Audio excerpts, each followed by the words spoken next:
पता है डिजाइनर्स और आम आदमी के बीच में सबसे बड़ा डिफरेंस क्या है? डिजाइनर्स घर के हर एक एलिमेंट को इक्वल इंपॉर्टेंस देते हैं और उनका चीजों को देखने का नजरिया भी काफी अलग होता है और इसीलिए उनके डिजाइन किए स्पेसेस ट्रूली लग्जरियस दिखते हैं। अब आप पूछोगे कि एकता, हम अपना घर खुद डिजाइन कर रहे हैं तो क्या वो लग्जरियस नहीं लगेगा? तो ऐसा बिल्कुल नहीं है। अगर आप भी अपने स्पेस के हर कॉर्नर पे ध्यान देंगे तो आप भी एक परफेक्ट घर डिजाइन कर पाओगे। और वो कैसे करना है, इसके लिए तो मैं हूँ ही, because I never get keep, है ना?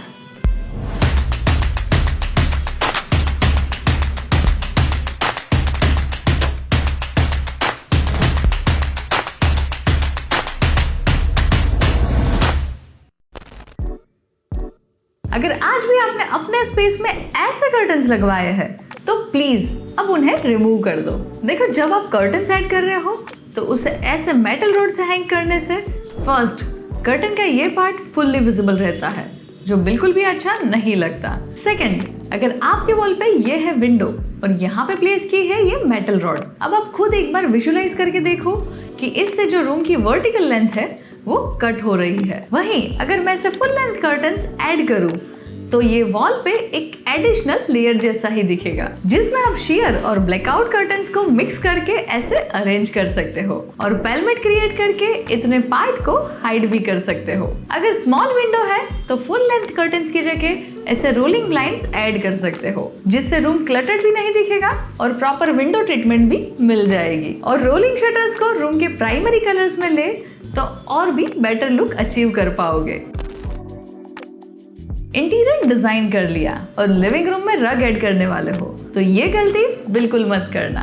रॉन्ग रग साइज से आपका लिविंग स्पेस इम्बैलेंस दिखेगा। फर्स्ट, लिविंग रूम में रग प्लेस करते वक्त ध्यान रखें कि हमेशा सोफा के फ्रंट लेग्स रग के ऊपर होने चाहिए, बट रग इतना बड़ा भी ना हो कि पूरा सोफा का एरिया भी कवर कर ले। रग का साइज आपके लिविंग स्पेस का साइज भी डिफाइन करता है।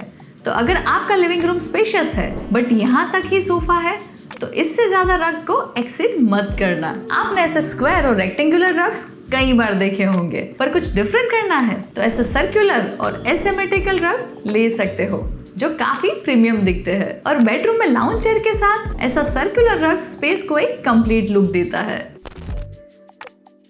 इस स्पेस में यूज किया है कूल लाइट, इसमें है न्यूट्रल लाइट एंड इस रूम में है वार्म लाइट। अब अगर मैं आपसे पूछूं कि कौन सा ऑप्शन सबसे कोजी लग रहा है तो ऑफ कोर्स आप कहोगे कि वार्म लाइट। इसलिए अगर आपके घर में एरिया लाइटिंग के लिए सिर्फ न्यूट्रल लाइट्स ऐड की है तो ऐसे लैंप्स की हेल्प से आप वार्म लाइट ऐड कर सकते हो। इसे कहते हैं लाइट लेयरिंग।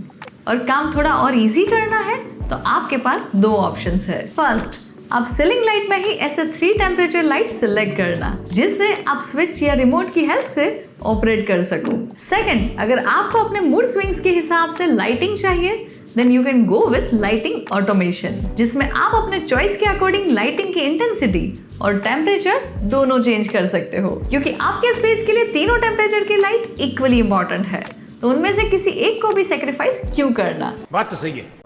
इसके साथ एक और बात, अगर आपको अपने स्पेस में मटेरियल, लेआउट या कलर कॉम्बिनेशन से रिलेटेड कोई भी क्वेरी है तो आप मुझसे पूछ सकते हैं एक 1-to-1 वीडियो कॉल पर। मैं खुद आपकी सारी क्वेरीज क्लियर करूंगी। कंसल्टेशन बुक करने की लिंक आपको डिस्क्रिप्शन में मिल जाएगी और कोई भी कंफ्यूजन है तो आप इस डिटेल वीडियो को देख सकते हैं।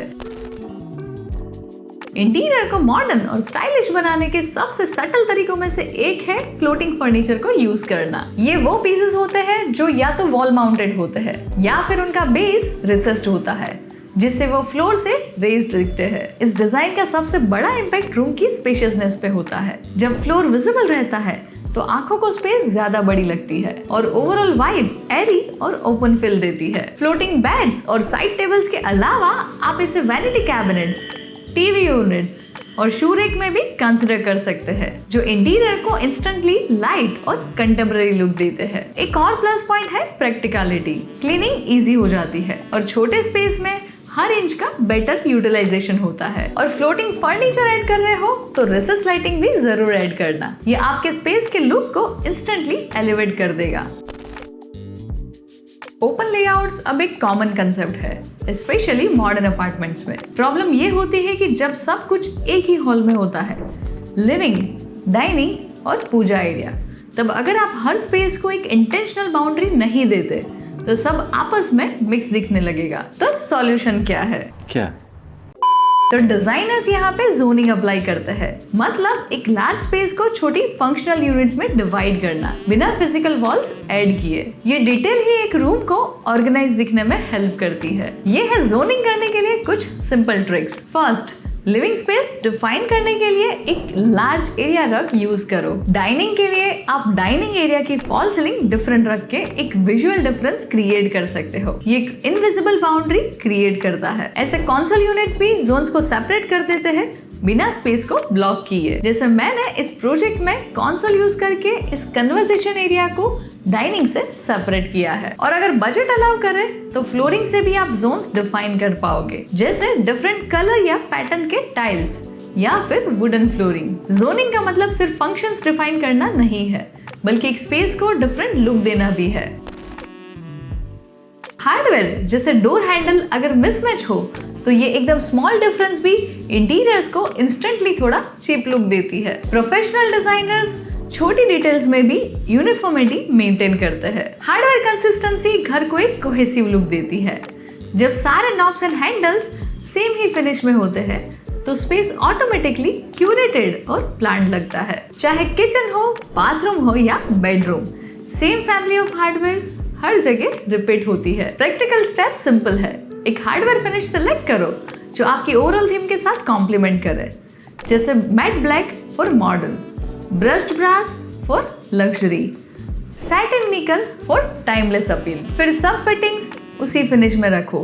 Door levers, cabinet knobs, wardrobe handles, faucets, सब कुछ। हाँ, हो सकता है कि आप पूरे घर में सेम हार्डवेयर यूज करना ना चाहो, तो कोई इशू नहीं है। बस एक रूम के सारे हार्डवेयर की फिनिशेस सेम होनी चाहिए। इंटीरियर डिजाइन करते वक्त लोगों को एक अजम्पशन होता है, ज्यादा फर्नीचर एंड डेको मतलब ज्यादा लग्जरी। लेकिन असल में क्लटर ही सबसे बड़ा डिजाइन एनिमी है। जब हर वॉल पे शेल्फ हो, हर सरफेस पे डेकोर हो, तो घर विजुअली हैवी और स्ट्रेसफुल लगने लगता है। डिजाइनर्स मिनिमल अप्रोच फॉलो करते हैं, मतलब केयरफुली सिलेक्टेड डेकोर, ना ज्यादा ना कम। इस अप्रोच का बेनिफिट ये है कि रूम स्पेशियस लगता है और हर फर्नीचर पीस या डेको का एक इम्पैक्ट होता है। अपने स्पेस के लिए जो आपको इम्पोर्टेंट फर्नीचर्स चाहिए उनकी एक चेकलिस्ट बना लो और उन्हें अपने घर के थीम के अकॉर्डिंग परचेस कर लो, जिससे वो आपके नीड्स को भी फुलफिल करेगा और आपका घर भी ब्यूटीफुल दिखेगा।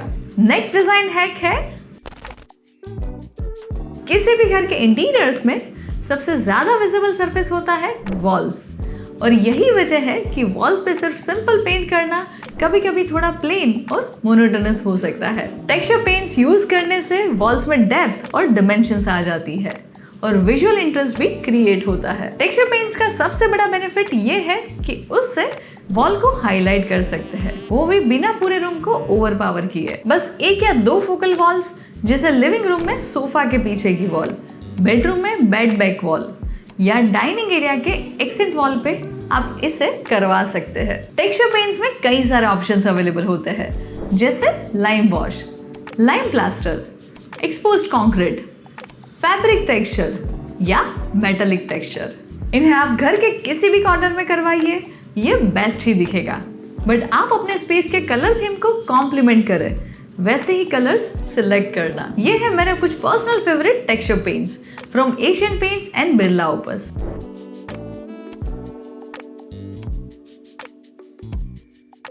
ये कोई स्पॉन्सर्ड वीडियो नहीं है, मैंने इन पेंट्स को अपने प्रोजेक्ट्स में खुद यूज किया है, तो आप भी इनमें से कोई भी सिलेक्ट कर सकते हो। घर के इंटीरियर्स में छोटी सी चीज जो स्पेस का ओवरऑल फ्लो डिसाइड करती है, वो है डोर फ्रेम्स। अक्सर इंटीरियर में डोर फ्रेम्स एक सटल विजुअल ब्रेक क्रिएट कर देते हैं, और जब एक एरिया में 2 से 3 डोर्स अलाइंड होते हैं, जैसे फॉयर, सेंट्रल कॉरिडोर या पाउडर रूम, तब ये ब्रेक नोटिसेबल हो जाता है। इस प्रॉब्लम का इजी और इफेक्टिव तरीका है डोर फ्रेम्स को वॉल के साथ सिमलेसली इंटीग्रेट करना, जिससे पूरा वॉल एक कंटिन्यूअस सरफेस जैसा दिखे। तो हर इंटीरियर डिजाइनर्स हमेशा ये ट्राई करते हैं कि डोर फ्रेम्स जितनी हो सके उतनी लेस विजिबल हो और वो वॉल में कैमोफ्लेज हो सके, क्योंकि ये छोटी सी एडजस्टमेंट इंस्टेंटली स्पेस को रिफाइंड और पॉलिश्ड बना देती है। ये अप्रोच पूरे रूम को ज्यादा कोहेसिव और बैलेंस्ड फील देता है। एक छोटी सी डिटेल जो अगेन कई लोग ओवरलुक कर देते हैं, वो है फर्नीचर के लेग्स। अगर कोई कॉम्पैक्ट रूम है तो आपको हमेशा ऐसे लेग्स वाले फर्नीचर सिलेक्ट करने चाहिए। इससे रूम स्पेशियस लगता है और क्लीन एंड मेंटेन करना भी इजी रहता है। इसलिए अगर लार्ज स्पेस है तो ऐसे फर्नीचर लेना या ना लेना टोटली आपकी चॉइस है, बट स्मॉल स्पेस में ये डिटेल ही आपके रूम को स्पेशियस लुक देगा। आप सोफास, बेड्स, एक्सेंट चेयर्स और कंसोल यूनिट में ऐसे लेग्स वाले पीसेस सिलेक्ट कर सकते हैं। लेग्स के डिजाइन और हाइट को राइट प्रोपोर्शन में सिलेक्ट करना जरूरी है। फॉर एन एग्जाम्पल, सोफा या एक्सेंट चेयर के लेग्स की हाइट 5 to 7 इंचेस होनी चाहिए। एंड आजकल कई लोग अपने घर में हाउस क्लीनिंग के लिए रोबोट यूज करते हैं, तो विजिबल लेग वाले फर्नीचर या फ्लोटिंग फर्नीचर्स इसके लिए बेस्ट ऑप्शन है। अगर आप फ्लोटिंग फर्नीचर्स ऐड नहीं कर सकते तो विजिबल लेग फर्नीचर उसका एक बेस्ट ऑल्टरनेटिव है। वैसे तो कई सारे डिटेल्स होते हैं, बट उनमें से ये थे 10 बेस्ट डिजाइन हैक्स जो आपको अपने घर का इंटीरियर डिजाइन करवाते वक्त जरूर ध्यान रखने हैं। तो अगर इस वीडियो से मैं आपके इंटीरियर डिजाइन प्रोसेस को इजी करने में थोड़ी भी हेल्प कर पाई हो तो इस वीडियो को लाइक जरूर कर देना, अपने फ्रेंड्स एंड फैमिली के साथ शेयर कर देना, और ऐसे इंटीरियर वीडियोस के लिए चैनल को सब्सक्राइब करके बेल आइकन प्रेस करना मत भूलना। ये है हमारी कुछ प्रीवियस वीडियोस जो आपको अपने घर का इंटीरियर डिजाइन करने में बहुत हेल्प करेगी। Keep designing beautiful spaces and I will see you in next video.